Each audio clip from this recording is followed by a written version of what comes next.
Welcome everyone to Startup Grind. Because of the confinement and coronavirus, we're hosting this series of online events. Usually we host a monthly event where we interview relevant people in the startup ecosystem, founders and investors mostly. We had the pleasure of hosting David back in October 2017 in our first annual conference of Startup Grind Barcelona. And we talked about, you had recently announced a big round, if I remember correctly, something around 20 to 30 million. And it was a great time for Typeform. I remember that was sort of what you were booming there. But your company has been around since I think 2012, if I remember correctly. Yeah, the product was released in 2012. 2012. That started as a sort of a project for a client because David is a designer. He has a co-founder, Robert Munoz. You're not originally from Barcelona. One of the reasons I wanted to bring this up is because Typeform sort of represents one of the first successes of the second wave of startups that are co-founded by an expat and a local, right? Okay. The first wave of startups in Barcelona was in the late 90s and the early 2000s. The success of these people brought them into being co-founders or serial entrepreneurs or angel investors in the second wave. But there were also new players. And in this second wave, we find companies that are much more international, global from the first moment, from the first day. Completely opposite to the first wave of startups that were mostly local stuff like, Grupalia or Subtonic or InfoJobs or things like that. They were regional, local for Spanish speaking markets. Whereas in the second wave, we find you, Typeform, there's Cantox, there's TravelPerk.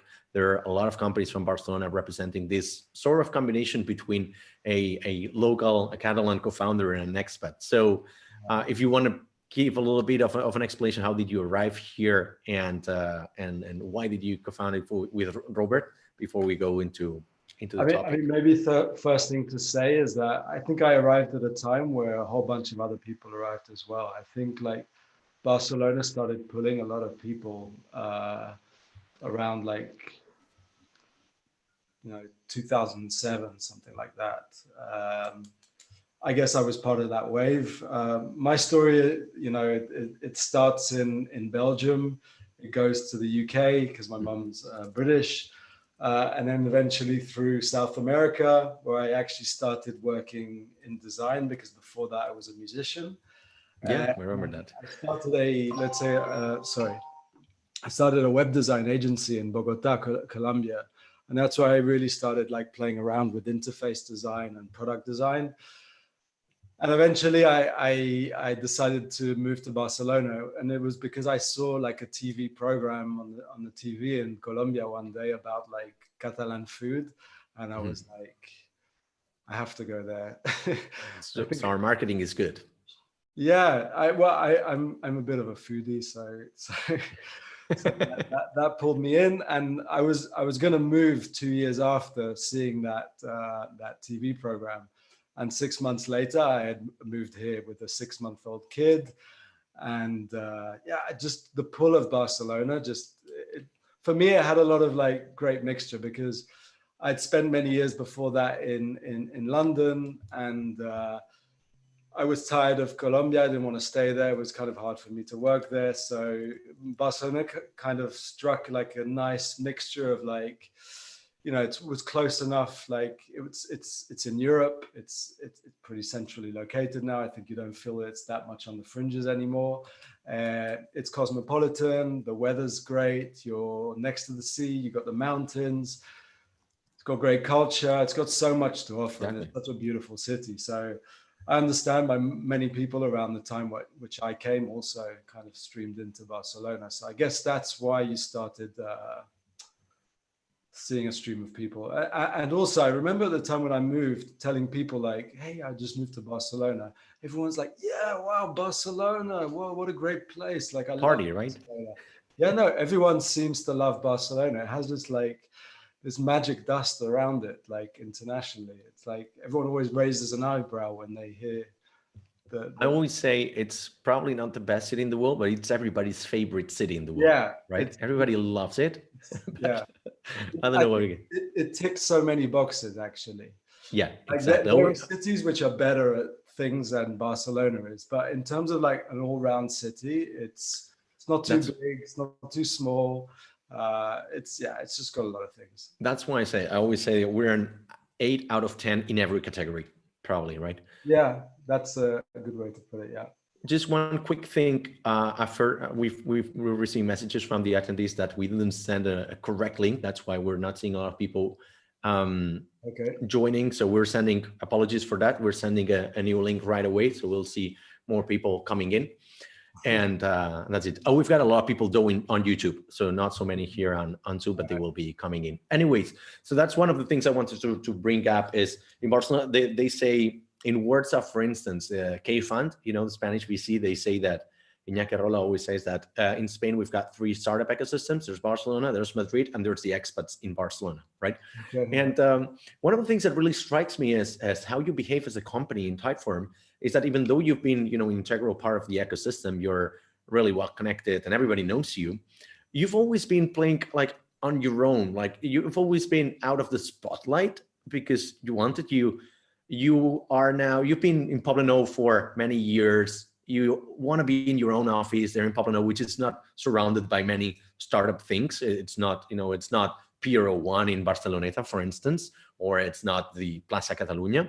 Why did you take that decision? Is it kind of like a distraction thing, or just because it's cheaper? It's a cultural thing? You mean the location of the office or the location? Yeah.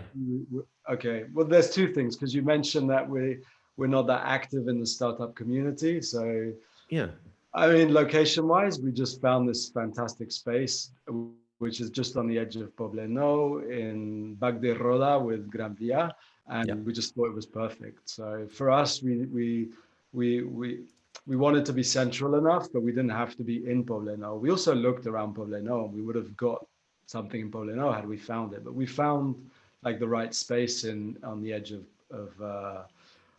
Bac de Roda. But we have 2 offices, actually. Our old office is still in Poblenou, and that's the one that we moved out of, but we kept, and we split the teams across those 2 offices. And then in terms of us, like being a little bit apart from the ecosystem, I guess that's kind of mine and Robert's characters more than anything. I don't think we're not great networkers. I think like we just prefer to maybe just like get on with our work and do stuff, and we don't like all the publicity and so forth. So I think we've kind of shied away. And for example, in the last 2 years, like I refuse most interviews just because like I want to focus on work, and it's not that I'm trying to be difficult. It's just like I'm not interested in building up my personal, let's say, persona. I'm more interested in just like adding value, serving customers. And if I have to talk about it once in a while, like I'm doing today, then I'm okay to do it. But there are founders and CEOs which just go around conferences the whole time, and that's good for them and good luck to them. That's not something that I've wanted to do or be that active in the local community either.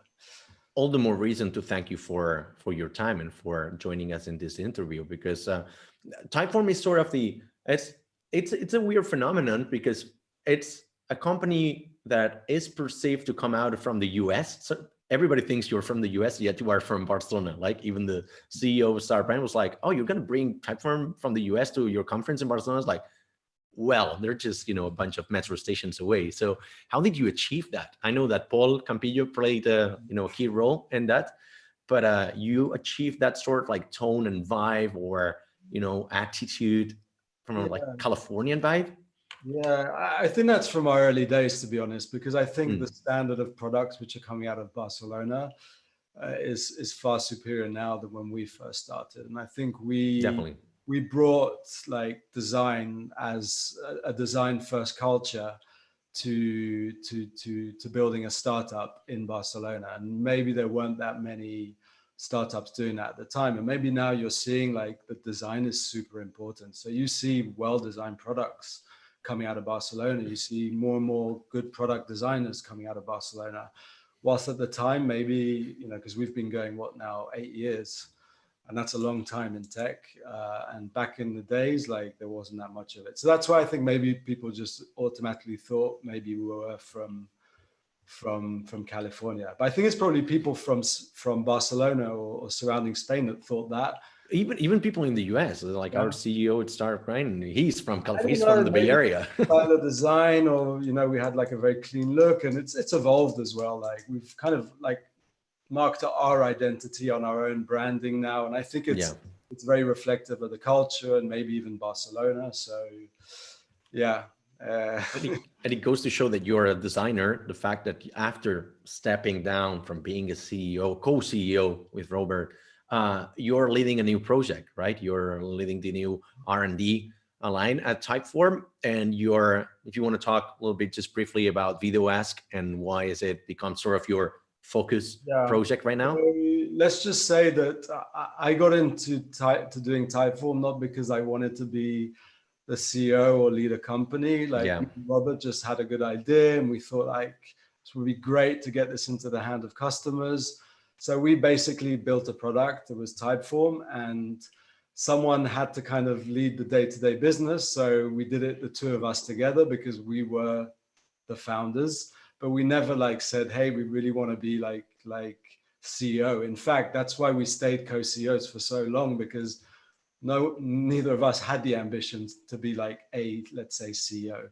So, we're both from more product backgrounds. And so I started Typeform as a product designer, and the larger the bigger the company got, the more like the company needed me as a CEO and less as a product designer. So I was kind of just like extrapolated gradually over the years away from like product and away from what I love.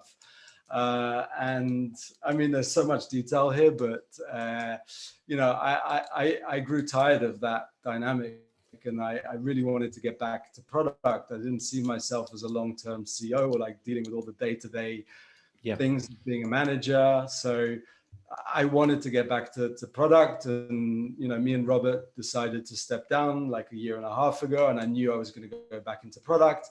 And I had an idea, which was, what if we could do what we're doing in Typeform, but think of a way to make it even more human. So video came straight to mind. So I started iterating on an idea around how can we do like kind of data collection, data interaction with video. And the idea for Video Ask basically was born. And today what we have is a pretty fully fledged product that does video-driven interaction, a bit like Typeform. You put out a Video Ask, you put out a Typeform, but it's all video-driven.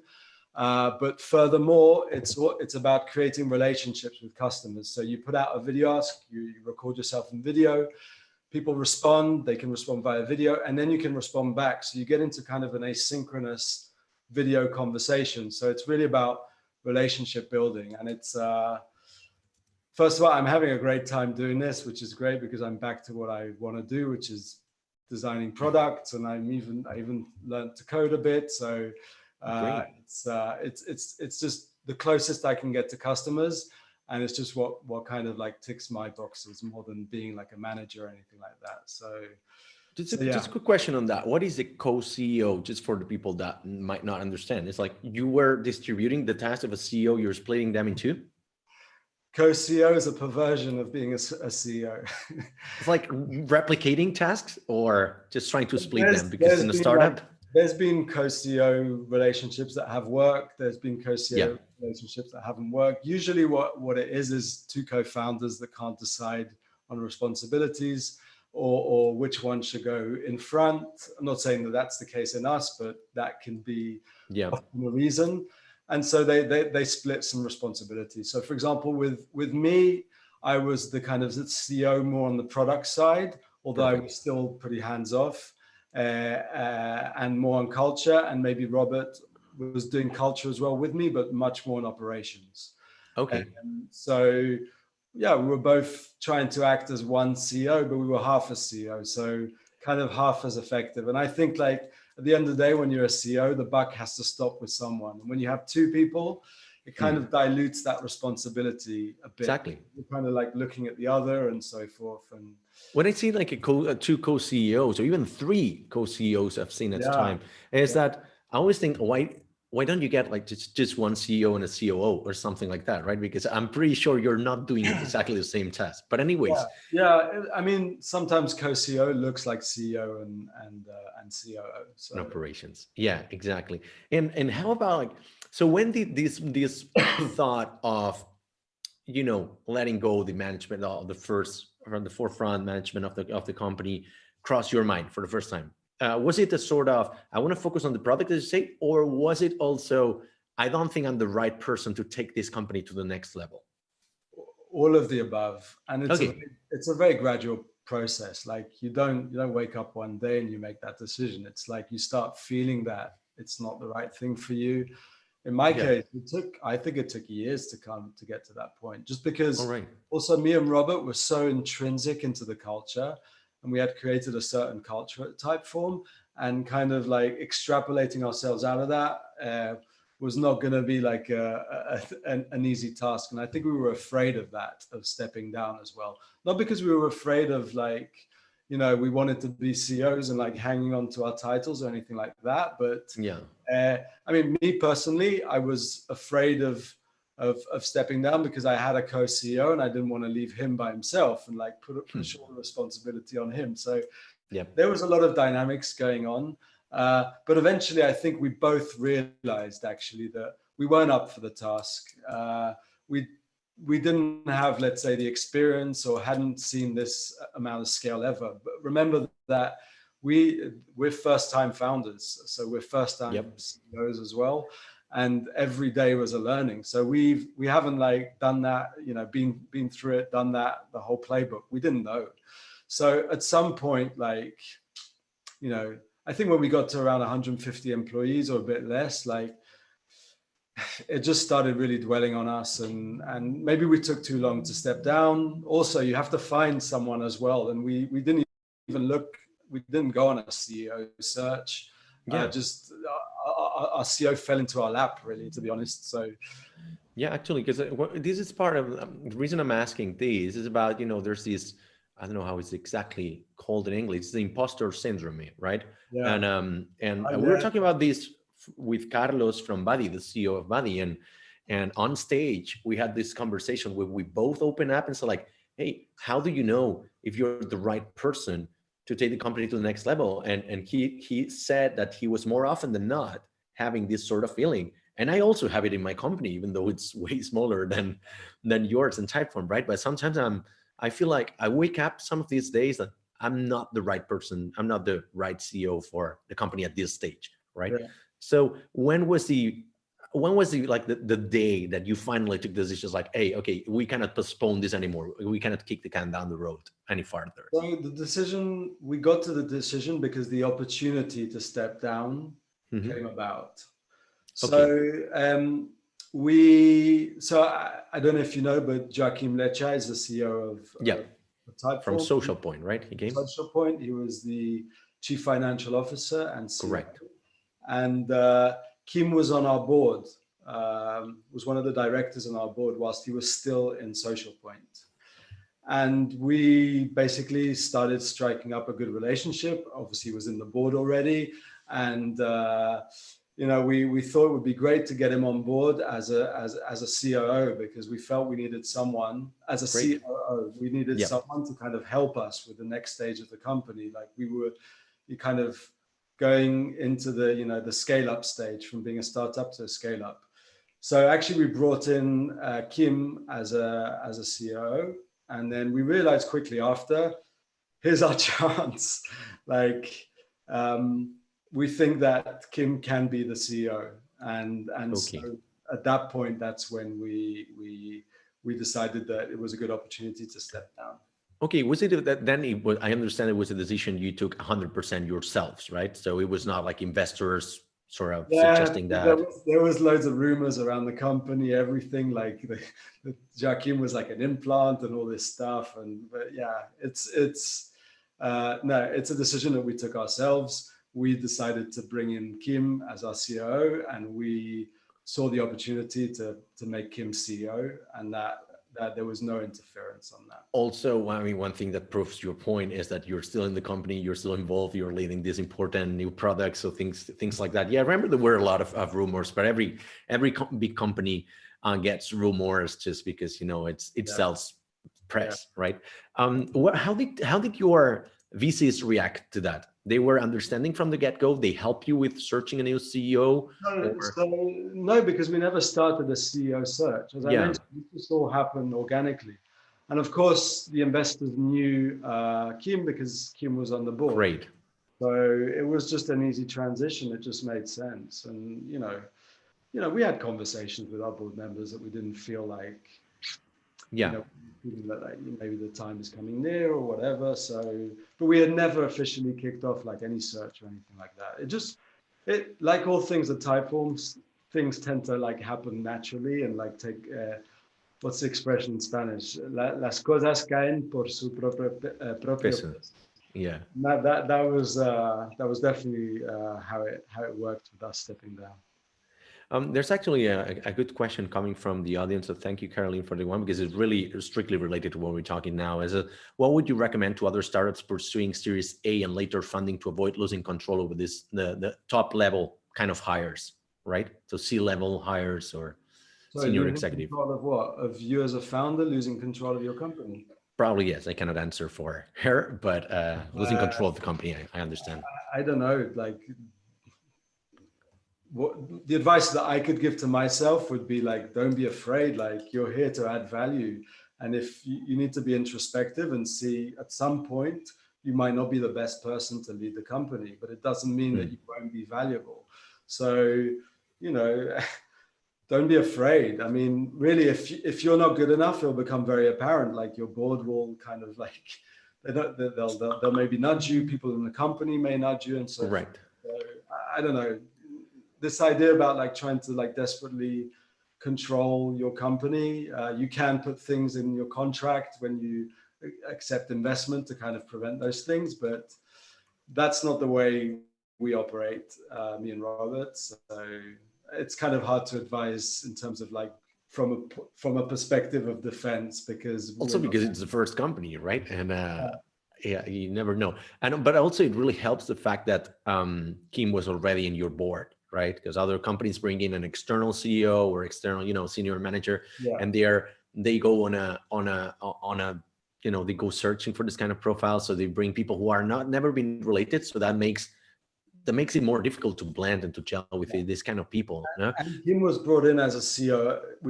He started in a different role. A few months later, he transitioned to CEO.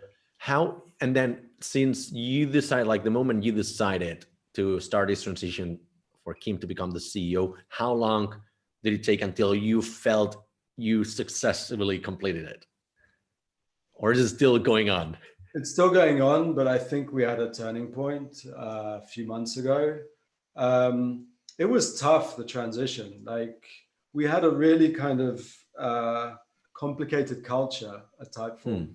I think there was many great aspects, but there was also some really problematic things, which in a way, you know, we wanted Kim to come in and change those things. We wanted to be better operationally. We want to keep the best things about Typeform, but lose some of the things that were really like keeping us behind and certain cultural aspects. So yeah. What was the question? Sorry, I lost my train of thought. Yeah, no worries. No, I was just saying that how long did it take until you felt that you had actually succeeded in or completed successfusly the process of taking over, like, right? It's ongoing, but it took a year and it was tough. Like, I don't think Kim was well accepted in the beginning. There was a whole leadership change as well. A lot of changes. A lot of people left Typeform. A lot of people have now joined as well. Like it was a big cultural shift that we had to do because some things just at the core weren't working in my opinion. But you know, there's people on the other side which have other opinions, that's for sure. But you know, we had to make a decision. I remember reading in this one, I don't remember the book exactly, but they say that if you want to replace the CEO of a company is under 100 employees, it takes up to a year. Yeah. Around 100 or 100 plus is 1 year to 1.5 years. Over 1,000, it's more than 2 years. right? I never heard So that, but yeah, sounds what was about. that? I've never heard that, but it sounds about right. Sounds reasonable. And how did people perceive this in the company internally, right? Of course, you brought in somebody who was already involved with the company at board level. Then but when he joined as a COO, right? Yeah. Why you could understand that some people felt aggravated by the fact that they thought they could be promoted to COO from within the organization, right?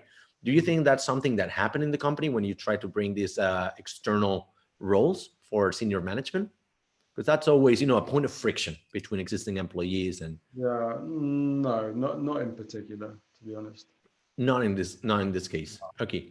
And then when he was promoted to CEO, there was absolutely not the same. In terms of culture, you mentioned that, and that's really important. I wanted to get into that as well.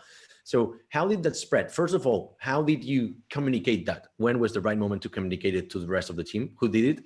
I take it you did it you and Robert, right? As the founders? Yeah, we got up in front of the whole company and we just told the whole company, the reasons why we were doing it and introducing Kim and kind of backing Kim up, saying that this is why this is the right decision, etc., etc. And yeah, I mean, it's never an easy thing to like change something. Like, bear in mind, like Kim is very different. He's very different to me and Robert. Comes from financials. Comes from, totally different background, but yeah, that's got some really strong core values that I really respect. Yeah. So it was it's not easy. Like, if it was just another type of another CEO, which looked like me and Robert, but at Seymour scale, maybe it would have been easier, but maybe it wouldn't have changed the way we actually wanted things to change. We wanted some of that balance. Like, Typeform has always been a very emotional company in terms of like emotional design, emotional culture, and so forth. Even a management, maybe. Yes, everything was always, there was a lot of consensus, always treating people very fairly, like maybe over fairly, like to the point that like people maybe aren't even giving honest feedback. So yes, in my opinion, you need a balance and everything. And Typeform was out of balance. It was always heart, like not enough brain, not enough thinking big. Like, what are the consequences of like being too emotional on everything? So really, we had this analogy of like the heart and the brain, and me and Robert were definitely the heart of the company, but we were missing that kind of brain to balance things out. And that's why we brought in Kim as CEO to kind of balance that, actually. I remember I heard from one of the ex-employees that quit around that time, jokingly, but they said something along the lines of like, they're trying to turn it into a business now, right? as in it was like the ideal place to work in. It was built by designers, it's very product people oriented mostly, and now there's like rules and stuff, right? There was so much drama because we created such an expectation of how things should operate, and it just became this bubble that just grew and grew, and just one day it had to burst. I have been part of a couple of exodus in my previous companies, right? And when somebody like is key to the company leaves us, it kind of like creates a domino effect, right? This person leaves, and then this other, then people start feeling kind of like the peer pressure. Wow, everybody's leaving. Maybe I should leave. I should leave as well. Or all my friends in the company have left. Yeah. How did you perceive at any time that you had like a sort of an internal bleeding in terms of people leaving the company, and how did you stop that, or how did you communicate and manage that sort of feeling inside the company? A lot of people definitely left because they saw like the old Typeform is changing, and they didn't want to adapt or didn't want to have time, and they'd also been in the company for a long time. Yeah.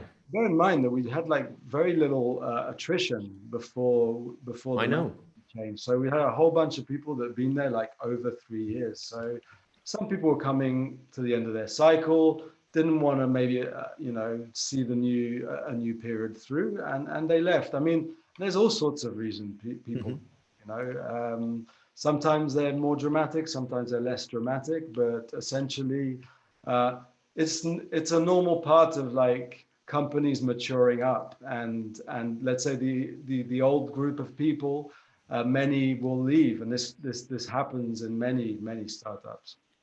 Yeah, because I remember like the last time somebody left in our company, within the time frame of a month, 3 people left, and we were 12, so it's not a really big company, right? And so kind of like we had the thought of, wow, something's happening, but it stopped there. It's been 3 years since that happened. Nobody has quit the company ever since, right? So it's but of course that creates some sort of internal tension in management, right? So when did you start acting on that, or did you actually do anything to prevent people from leaving, or you were fine with it because it's like, okay, maybe they're not the kind of people we need now? I stood up in the company, in front of the whole company, and I said, Not in front of the door, right?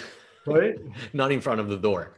No, sometimes I Yeah. literally stood up in front of the whole company, and this was as a founder. It was after Great. Humanoid transition, and I said, look, things are different. We're making a transition. If this is not for you, that's okay. Like, it's time to get off the bus. And I actively ask people to get off the bus because I want people to be happy. Like, I don't want people to be here and not feeling comfortable. Like, there's a whole bunch of talented people in Typeform, and they can be as happy in Typeform in another company and add value, and it's totally fine. I always think like your next job is your best job. Like, you always like progress from there. So these are just like cyclical things, like they come in cycles, and it's completely normal. I don't think we need to like over dramatize like people leaving companies and startups, like changing stage and like going through culture changes. It's fine. And like, one thought that I had at the time, like, oh, all these people are leaving. Where are we going to find all these like great people that left? And what you find is that more great people come in, and like they contribute, and like they're all great human beings, and They're motivated. Right? I think all let's say the new people that have come into Typeform are just as interesting as the other people that left. And it's more people that are attracted to the mission we have, to the vision we have, to the culture, and they want to add value. So I want people to come in the company that are going to do that are connected, and people that are disconnected. That's fine. It's not a drama.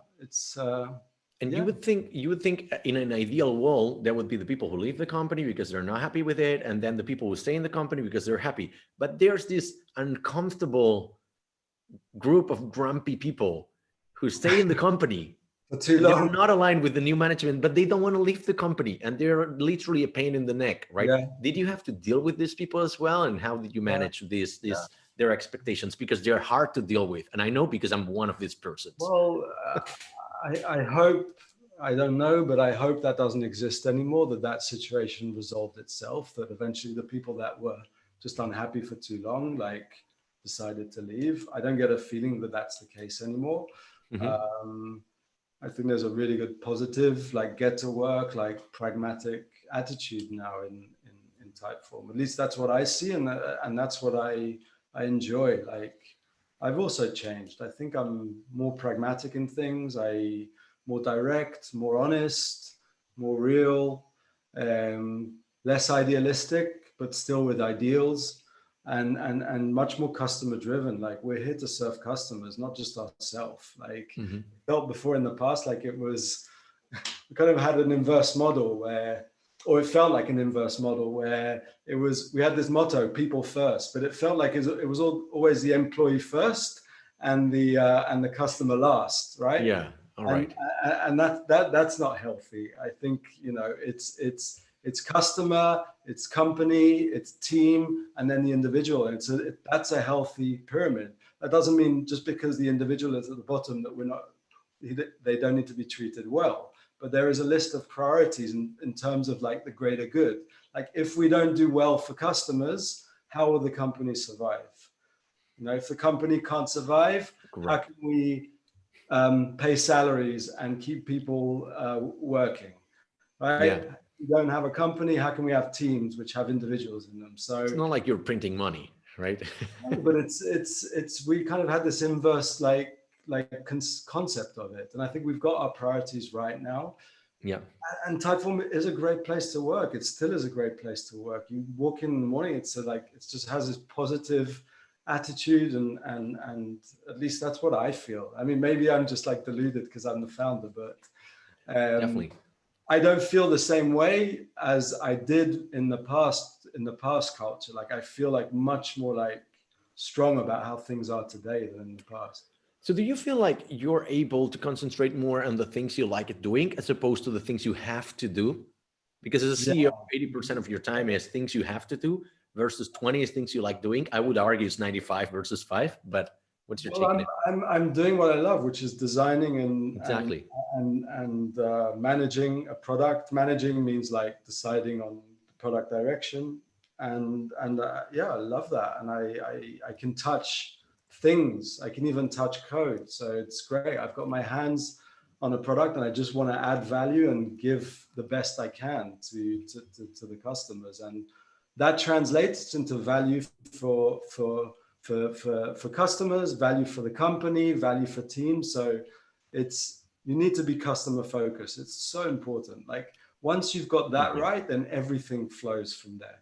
I understand that, however, you have retained sort of a say in the company because you're still in the board, right? So that's the way you keep connected to the decision making. So it's not like you have given up on strategy, because maybe people who don't understand this transition. I'm in the leadership team. I'm on the board.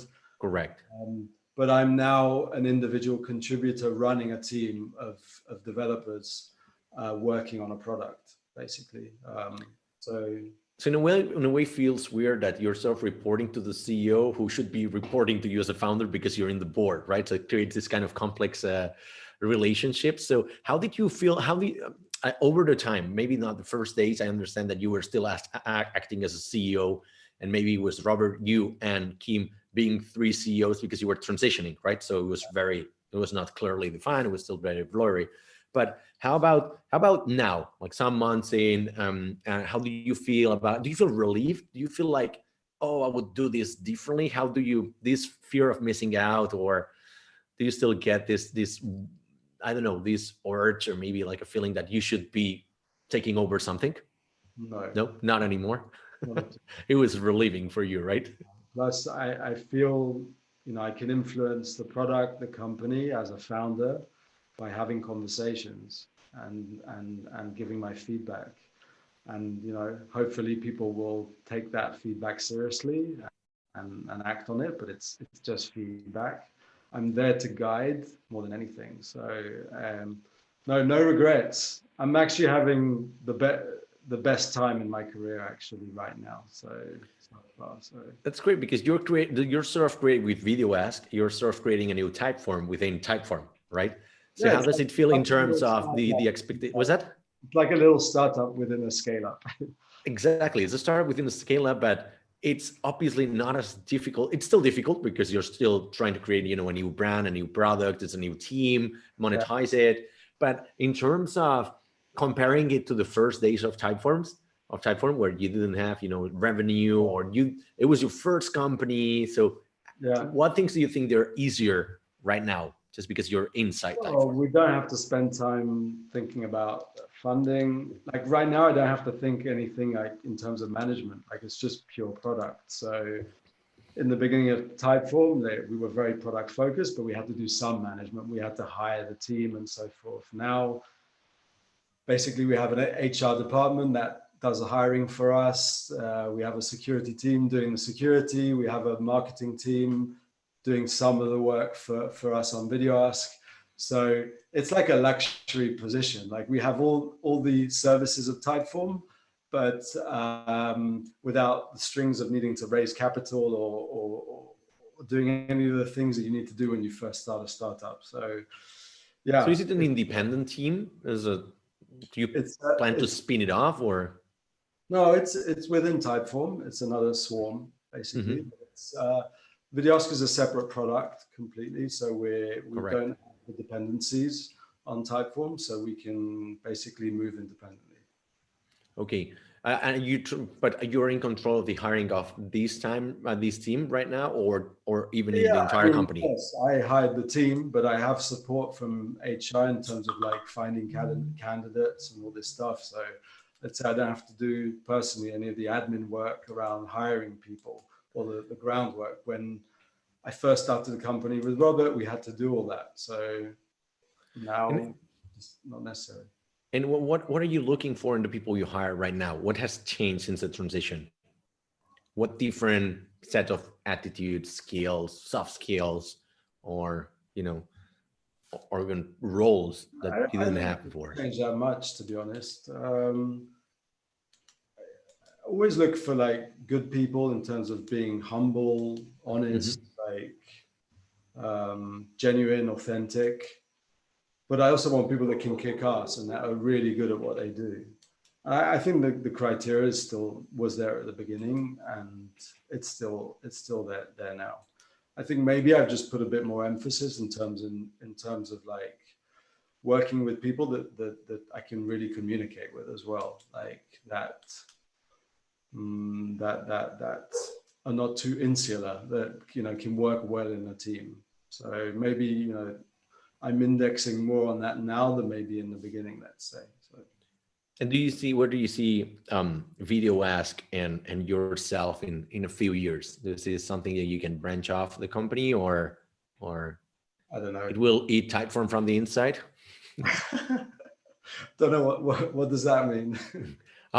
Some companies, like especially in bigger corporates, right? They sort of have to reinvent themselves if they don't want to be if they don't want to be disrupted. Some of the biggest companies, they have completely changed their business model, and they have adopted something that was disrupting them, like a model of a startup, right? And they have phagocytated the business model. What I would say is that Videoask is not Typeform trying to reinvent itself. Typeform has the product has a long, exciting roadmap to go, and an amazing vision as a product. It's just attacking the problem from a different angle in a different way, let's say. So in terms of the future, my future within the team, like it's going to scale up, it grow. Like we'll spin off probably another team soon, and in a few months, and then maybe my role will start getting a bit more distant, and maybe I'll look at like doing some more R&D work. In fact, the Videoask team is officially called the R&D team, which is research, and Videoask came out of that, let's say, team. So maybe I will fall back into like doing more like experimental stuff. I don't know, but Videoask has the potential to be as big as the Typeform product. I think it's really exciting what we're seeing with people going more online. And that's been accelerated by obviously the events with COVID-19.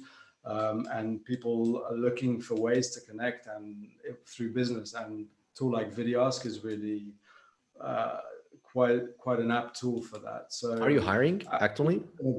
Sorry? Are you hiring actually? Yeah, we're hiring. So okay, because the COVID has affected a lot of people. David, I know that you've got a hard stop right about. I can go into a bit more if you if you need. My hard stop was basically I wanted to get back to work, and I planned a work session. Okay. So we can go. Yeah, there's 4 questions accumulated from the people. So let's just go over these 4 questions. Really appreciate that. Maybe this way we'll compensate for the technical issues in the beginning. So, one of them was about hiring, right? As a lot of companies have been affected by COVID. But irrespective of that, you're probably the kind of company that used to be the hottest company in the market in Barcelona. So it was easy to attract people for a while. Everybody wanted to work for Typeform. But do you feel like it's not like this anymore, or you still get a lot of applications? Oh, yes. It's only grown. It's only growing. Yeah. How do you attract them? Like, do you attract them? Do you reach them out directly, or is it something that just you get so much deal flow that? It's a combination of everything, but Typeform has a really, really strong brand. Yeah, I know. Like all this, we were talking about culture change and some like management issues. Like people don't know about that. Like only people that are in the, let's say, involved in that situation know about it, to be honest. So Typeform is a really strong brand and very respected as a product. So we're seeing a lot of people still applying. And maybe you want to know, with COVID-19, has hiring been affected? Is that? Yeah, maybe that would be great if you gave us some visibility. I don't know the answer, to be honest. I'm sure the funnel has reduced a bit, but maybe there's some people also looking for new opportunities now. So Yeah, I don't know the answer to that. And outside of hiring, how has it affected you as a company? Because Video West, I take it, has grown because of that, but Typeform overall? So, of course, for example, Typeform is being used by a lot of small businesses. So, this is a time where small businesses need to fold back and they're kind of canceling their subscription. So that's happened, but we also see a lot of new customers coming in, which are looking to take their business more online. So we haven't seen a big effect from COVID-19. We're still on budget basically in terms of like our projections of growth. So no surprises there. Have you changed your KPIs? Because I take it that maybe now it's not so important to monetize or to acquire new customers that are like paying customers versus pretty much the same North Star metrics, North Star metric. We still track everything as we have. Basically, I mean, we just the whole company suddenly went remote, and it was like, yeah, I was going to ask about that. After it felt like completely normal. It was okay. I mean, I think also like a business like ours is fortunate compared to other businesses which may be relying on people being face to face. Like I guess Extreme is a restaurant, for example, or a restaurant chain. Like they can't operate. I mean, there's even some startups in Barcelona which have gone to like almost zero in revenue because travel companies. Yeah, their revenue model is just predicated on people moving around. So it's going to be tough for companies like that over the next couple of years whilst the confidence comes back. Were you a remote? Speaking of remote, a lot of companies have had to adopt it forcefully, right? So I don't know if you were a company that was friendly towards remote. Did you offer like full remote to people, or maybe just only soft remote? We have some remote teams. Great. Fully remote teams, but we didn't, let's say, but that's changing now. Maybe I'm going to get this wrong, but we didn't have like blended teams in the past. We had some fully remote. In fact, VideoAsk is like one of the first team where we're starting to blend it. Like my team has remote people. And now I think what we've learned through all this is like you can go remote and it can work and life goes on as normal. And I think that's the biggest shift in how companies are going to work in the future, because many companies which were scared of going remote, they were forced into actually running a live experiment with their entire company. Yeah, exactly.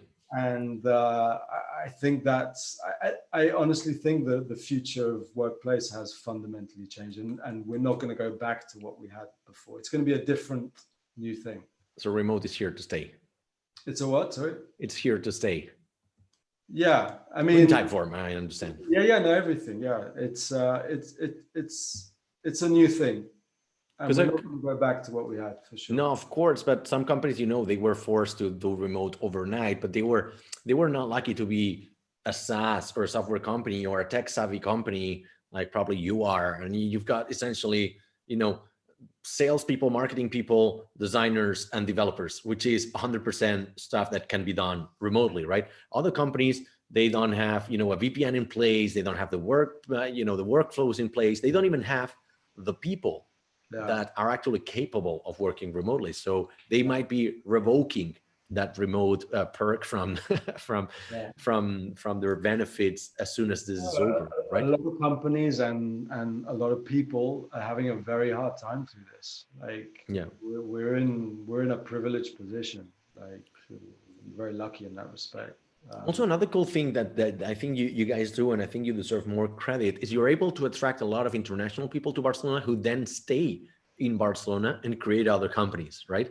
So why do you think you achieved this sort of international attraction for Barcelona?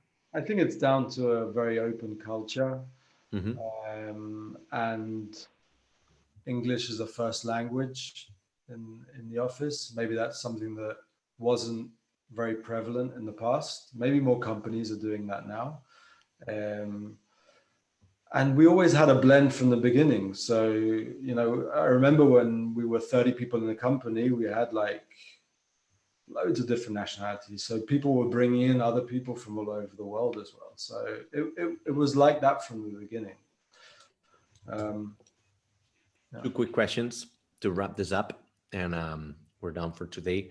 First one is, how long did it take Video Ads to launch from idea to customer sent? And what was it like to create a spin-off within a company? That's a question from Alejandro. How long was it before we launched? Yeah, from idea to delivering it to customers. So from idea to putting out the first piece of product, which was an iOS app, around 2.5 months. Okay. And then we iterated from there. And then around 6 months, 7 months later, we put out the full product, which was, we went out of beta, put on the business model, and went to market properly. So we've been in the market as a, let's say, non-beta product for 4 months since late December. You would probably have been faster had you been outside of Typeform, but probably you wouldn't have had, you know, other benefits, right? What's the trade-off? Would we have been faster? No, I was operating it like as if it was like a new startup. Very few people working on it, just like very quick iteration, very lean. No dependencies, no blockers, very quick decisions. But you didn't have to worry about financials in the beginning, right? No. Yeah, as opposed to. That's what I'm saying. We were like, in pretty, unique position. Okay, and the last one, and this one is for me. It's also might be a self-help question, but also to a lot of people in the audience might be relevant. Is what is the 1, 2, 3 signs or kind of like red flags that whenever we identify them, we feel it's time to quit as a CEO of a company, right? When is definitely that thing that goes like, okay, this is definitely the point where you, if you think about this, if you feel like, you know, your job sucks or you're, you know, you're crying at night or things like that. I don't know if, I'm not saying that was your case, but what are like the red lines? It's like, if you cross this line, you need to quit. Being stressed as a CEO is part of the, it's part of being a CEO. But if it just gets to your core and you're not able to manage that, then you know that it's not a healthy thing. So if really you wake up every morning wishing you weren't the CEO of the company, then you should probably quit. And then, I mean, try to get feedback from people around, like get honest feedback, speak with people, invite feedback. Like, am I doing a good job? Like, am I meeting your expectations? Otherwise, you're just going to live in your little bubble world where you're not sure you're good, you're sure you're good, but or you're scared of stepping down, scared of not stepping down. So 2 things there. And lastly, I think it's just timing as well. There will come a point where you'll just know that the company is better off without you leading than with you staying. Like, it will just feel a certain amount of time will pass and you'll know that you can bring in someone better. It seems to me that everything like dawned on you, but like nobody told you directly. Because to give a little bit of context, I'm the kind of person who would go to the CEO and say like, hey, I think you're not doing your job right and you should be doing this and that. It should be like, I'm really direct and really blunt with feedback, right? But I know that these days there will come a day where somebody will do that to me, right? So we definitely didn't get enough feedback. And it's also in reference to my point of the old Typeform culture where everyone wants to be nice and not be honest. They were not saying this kind of things to you? Yeah. All right. I mean, I did go to people and say, hey, you should be there. You're the heart of the culture. It's so important that you stay as CEO. And that was from memberships, people from the leadership team as well. But never got really dished out the hard feedback. And I think that would have been more helpful, to be honest. That's a good point. Yeah, because if you're too condescending or too, you know, keep this kind of super positive feedback all the time, you don't get across the tough points, right? You don't have hard conversations, right? Plus, All right. who knows whether it's a good decision at the time, whether it's a good decision or not a good decision, whether you should be CEO or not be CEO. At the end of the day, you take a decision and then you see how it is, and then you know a year later whether it worked or not. So, you know. Irrespective of whether you are CEO or not, I think Typeform is really lucky to still have you around, because you're the heart and the soul of the company, you and Robert, that is. So a lot of success. Wishing you the best of success with Typeform, VideoAsk, and stay healthy. Thank you very much for your time. I think we can wrap it up here. Thanks everyone for listening, and stay well. And thank you for taking the time to join our event and sharing your experience with our community. Stay healthy. See you next time, David. Have a nice week. Cheers. Bye-bye. Bye.